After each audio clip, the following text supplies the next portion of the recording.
बहुत समय पहले की बात है। एक जंगल में बूढ़ा कमजोर बगुला रहा करता था। बगुला इतना कमजोर हो चुका था कि अब उसे शिकार पकड़ने में भी बहुत समस्या उठानी पड़ती थी। एक दिन बगुला एक तालाब के किनारे बैठा हुआ तालाब के अंदर की मछलियों को हसरत भरी नजर से देखे जा रहा था। तभी एक मछली बगुले को देखकर बोली, क्या बात है बगुला भगत, इतनी गौर से क्या देख रहे हो? मैं 2 दिन से भूखा हूँ।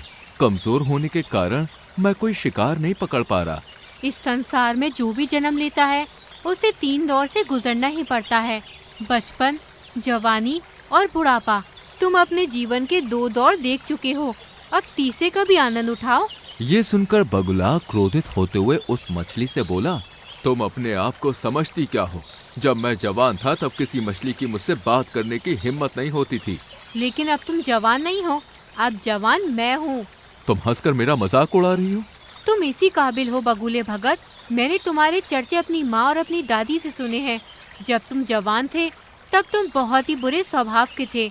अब तुम बूढ़े हो चुके हो, इसलिए तुम्हारा मजाक उड़ाकर मैं तुमसे अपने पूर्वजों के साथ किए गए दुर्व्यवहार का बदला ले रही हूँ। बस इतना बोलकर मछली बगुले का मजाक उड़ाती हुई वहां से चली गई। बगुला उदास होकर जाती हुई मछली को देखकर अपने आप से बोला, काश मैं जवान होता तो इस स्वादिष्ट मछली को जरूर खाता। मगर बगुला नहीं जानता था कि इस दृश्य को दूर से एक कबूतर बैठा हुआ देख रहा था। कबूतर तुरंत उड़ता हुआ मीनू मौसी और रानू चिड़िया के पास जा पहुंचा और उन दोनों की ओर देखकर बोला, जब से मैंने बगुले का हाल देखा है तब से तो मुझे बुढ़ापे से डर लगने लगा है। रानू चिड़िया चौंकती हुई बोली, तुम कहना क्या चाहते हो? रानू, आज मैंने तालाब के किनारे एक बूढ़े बगुले को देखा। मैंने देखा कि किस तरह से एक मछली उसके बुढ़ापे का मजाक उड़ाती हुई वहां से चली गई। वो बेचारा बगुला 2 दिन से भूखा है।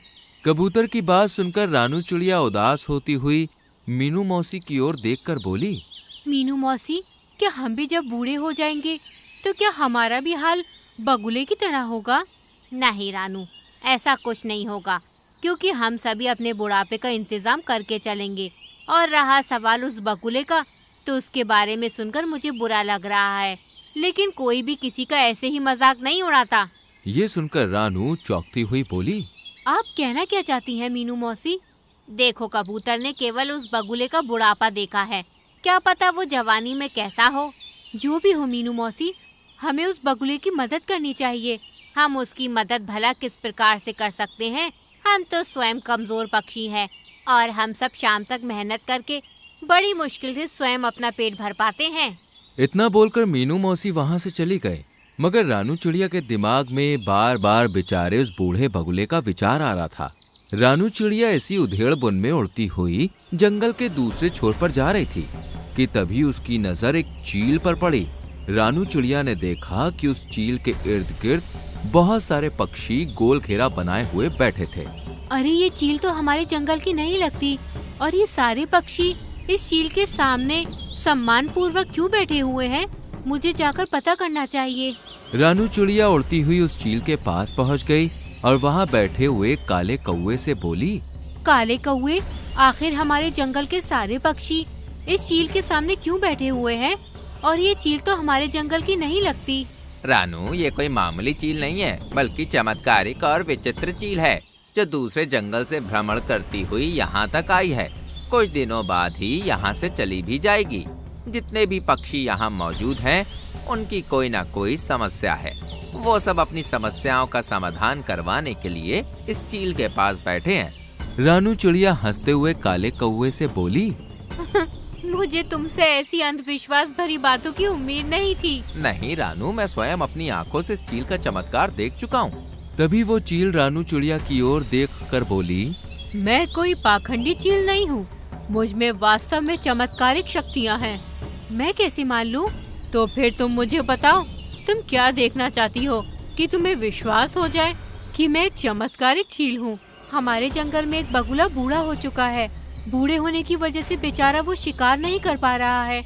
उसे कई कई दिन तक भूखा रहना पड़ता है और जंगल के प्राणी उस बेचारे बगुले का उसके बुढ़ापे का मजाक उड़ाकर चले जाते हैं।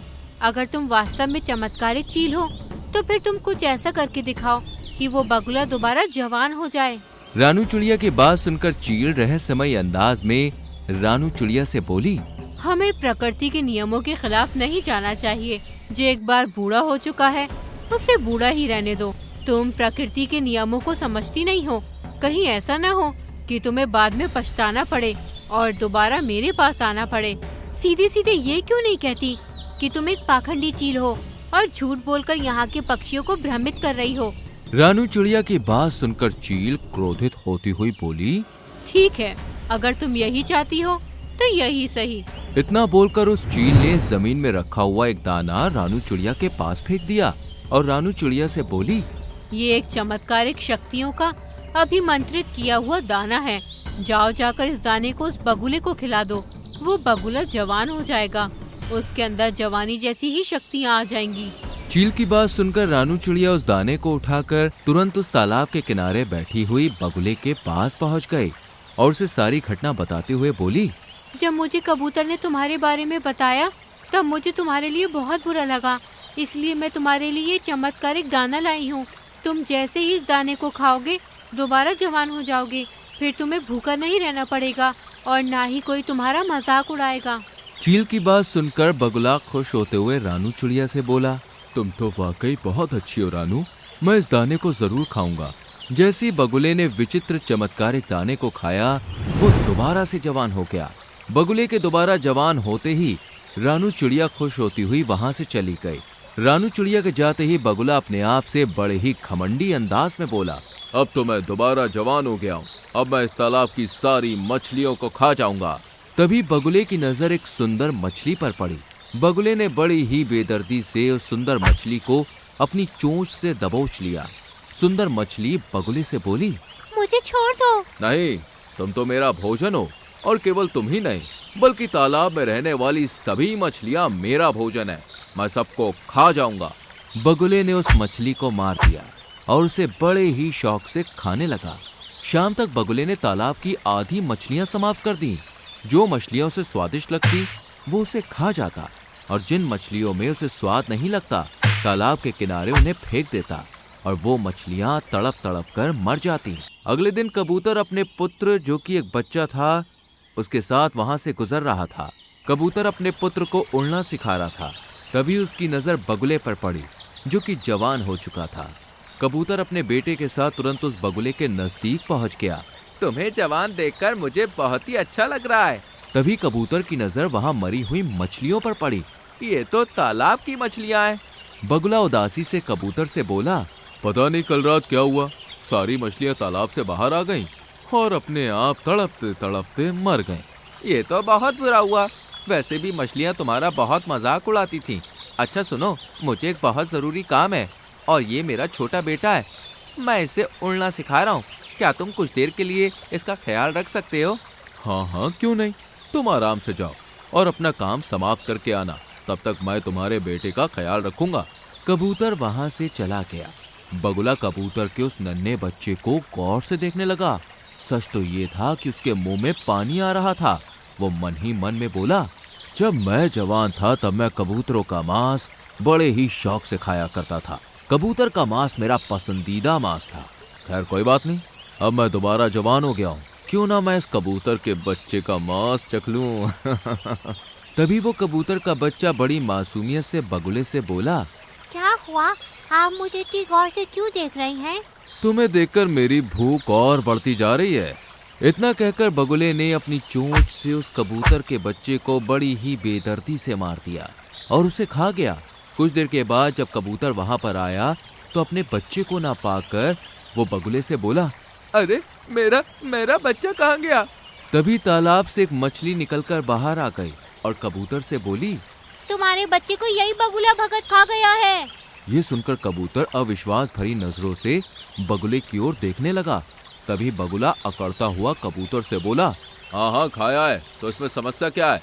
मुझे मांस पसंद है और तुम्हारे बच्चे का मांस मुझे बहुत ही ज्यादा अच्छा लगा, इसलिए मैं उसे खा गया।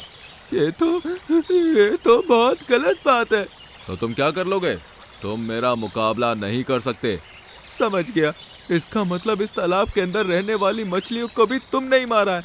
इतना बोलकर कबूतर उड़ते हुए रानू चिड़िया के पास पहुंच गया और उसे सारी घटना बताते हुए बोला, मुझसे बहुत बड़ी भूल हो गई रानू चिड़िया, वो बगुला बूढ़ा ही सही था। मुझे तुम्हारे बच्चे की मौत के बारे में सुनकर बहुत बुरा लग रहा है और मुझे अपने ऊपर पछतावा भी हो रहा है। उस चील ने बिल्कुल सही कहा था, हमें प्रकृति के नियमों के साथ छेड़छाड़ नहीं करनी चाहिए। चलो मेरे साथ।